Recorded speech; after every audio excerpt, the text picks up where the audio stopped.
The power of a sun. A power Vegapunk yearns for but has yet to attain. A power that may well have been harnessed by the ancient kingdom. Hello humans of the world, I'm Dawn of the World, welcome aboard. Since we're a bit late with the chapter breakdown, it's now a kind of theory. I am wanting to do more character and arc analyses in the near future, but we'll get there when we get there. I'm gonna share a speculation that I have concerning the source of eternal power Vegapunk has been talking about, but be sure to subscribe if you haven't yet and turn on the notification bell so that you can be among the first to know when a new video is dropped. Drop a like while you're at it and say hi in the comments below, and I will say hi right back. Small channels like mine thrive of these kinds of engagements, and I appreciate the fact that you, humble cyberspace traveler, have stumbled across this video at all. Anyway, where were we? Yes, unlimited power. It's no secret. Vegapunk has more ideas than he has resources or power to execute and sustain those ideas, even with the world government's opulent funding. And this has been an ongoing theme for several chapters now. We have Lilith saying that they always run out of funding on introduction. We have Atlas lamenting endless ideas, not enough resources a little later on. And later still, Lilith mentions converting firepower into any kind of energy. She longs for an eternal flame and dreams of creating her very own sun. Around here, when Lilith first said this was when the idea first came to me, but I didn't really think anything further of it at the time. But now, in chapter 1067, Shaka mentions a power source harnessed by the ancient kingdom that even Vegapunk can't recreate and would upend our modern ideas of what's possible, which has cemented this idea for me. Vegapunk desires a power source that was used by the ancient kingdom. This power source may well have come from fire, like an eternal flame, or a sun, as Lilith described earlier, since it would make sense for Vegapunk to aspire to recreate whatever the ancient kingdom once had going on. It turns out there's actually a real life conception of a structure that could harness the energy of an entire sun and supply a near infinite source of power. And I'm gonna guess that at least one of you nerds out there already knows exactly what I'm talking about, because oh yeah, I'm talking about a Dyson sphere. For those of you who don't know, a Dyson sphere is a hypothetical megastructure that encompasses an entire sun with the intention of capturing and harnessing its power output. It's seen as necessary infrastructure in far future distant space exploration, colonization, and terraforming, which would require immense amounts of energy. I feel like Vegapunk's talking about a Dyson sphere or a One Piece equivalent of a Dyson sphere, because when we're talking about sources of unlimited power, especially when it comes to eternal flames or suns, Dyson spheres are the ultimate conceptual power source, and I feel as though it's a safe bet that such a genius as Vegapunk will have at least conceived of the idea of one of these mega beasts. What's even more is that depending on how advanced the ancient kingdom was and where they originally came from, they may have even taken it several steps further and actually built one. I mean, if a Dyson sphere is the source of power that Vegapunk is talking about, it's basically confirmed that they did build one, since he describes a source of power that is completely beyond our understanding. Hence the unfathomable power source that Vegapunk himself has not been able to attain because of perhaps, say, a lack of resources, which to be fair completely checks out. While even by our world standards the construction of a Dyson sphere is hypothetically possible, the physics and maths are theoretically there, the resources that it would take to build such a structure,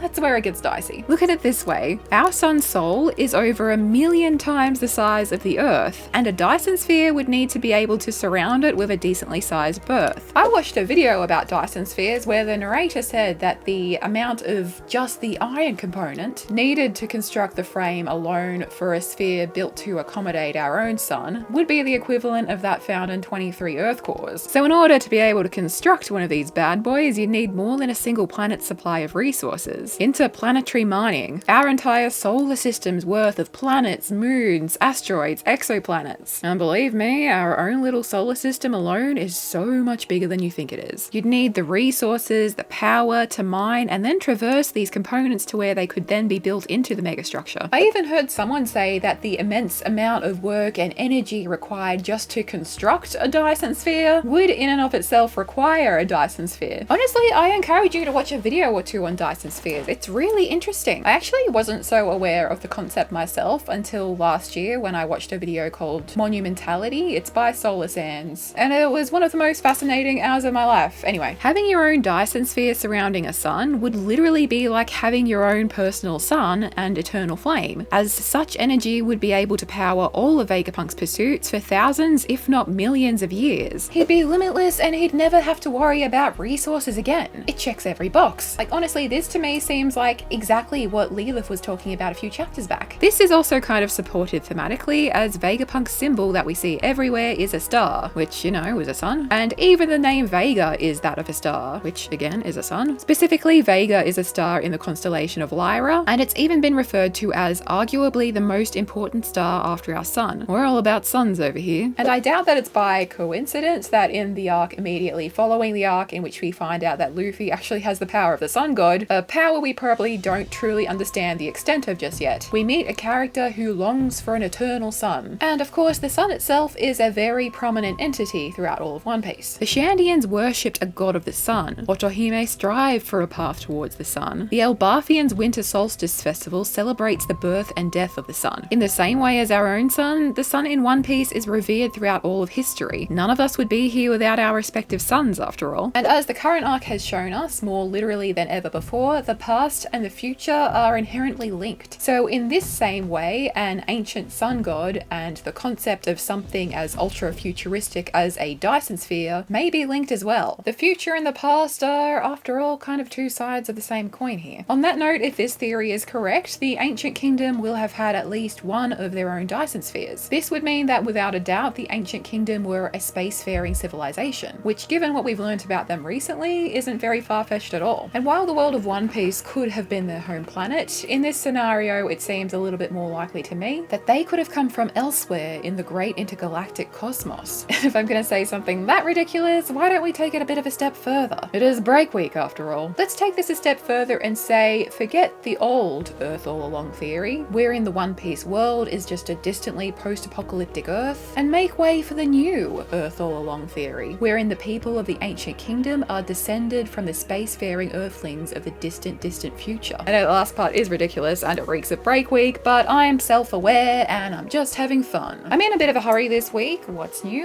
So here's some quick thoughts on the chapter otherwise. Vegapunk having the brain fruit explains a lot. In the same way Law's Ope Ope Nomi is best utilized by a medic, the Nomi Nomi Nomi is best in the hands or brain of an intellectual genius. I'm glad he has it. He's the best guy for the job. Vegapunk's also basically envisioned the concept of the internet, and Jinbei's basically envisioned the concept of social media. The bugs going after Bonnie was a hilarious way to put her out of commission so that Vegapunk could talk to the others without her hearing. I also love how Luffy pats her head while showing her the stag beetle, or at least trying to. Also, some very interesting lore regarding the Iron Giant being made over 900 years ago, but attacking Marijois 200 years ago, around the same time as the Fishman rights movements were starting, but it's not clear if it's linked. Vegapunk wants Luffy to take him away from Egghead Island, so in this case I'm wondering if the Elbaf arc is going to be first, and if Vegapunk will be on the scene for that. He by far would not be the first person to travel with the Straw Hats after all. I'd totally buy it. I'd also love to see what he'd think of the Sunny, but I also wonder if would he be traveling too far from Punk Records and his brain? And would the satellites be coming as well? The CP9 are on the scene, and Kaku has a beard mask. Apparently they're also after Bonnie, and they've been using her in some way, but whatever purpose she served, it's been fulfilled. I'd love to see a Straw Hat other than Luffy fight Lucci, and I'm also pretty keen for a Zoro and Kaku reunion. Speaking of, Zoro and Brook are still on the Sunny, so I'm inclined to think that something could happen there. Brook, as far as we know, is the only person in the crew who hasn't fought someone who is/has been associated with Cypherpol, so this might be his chance. And since we haven't seen him in a combat situation since, I'm wondering if Zoro is still at least a bit messed up from Onigashima. Let me know what you guys think. I have to get going, but you don't have to stop watching. I have a recent video about how I think that God Valley could have been in West Blue, so check that one out. It makes a bit more sense than you'd think. Anyway, I'm Dawn of the World, and I will see you next time. Bye guys!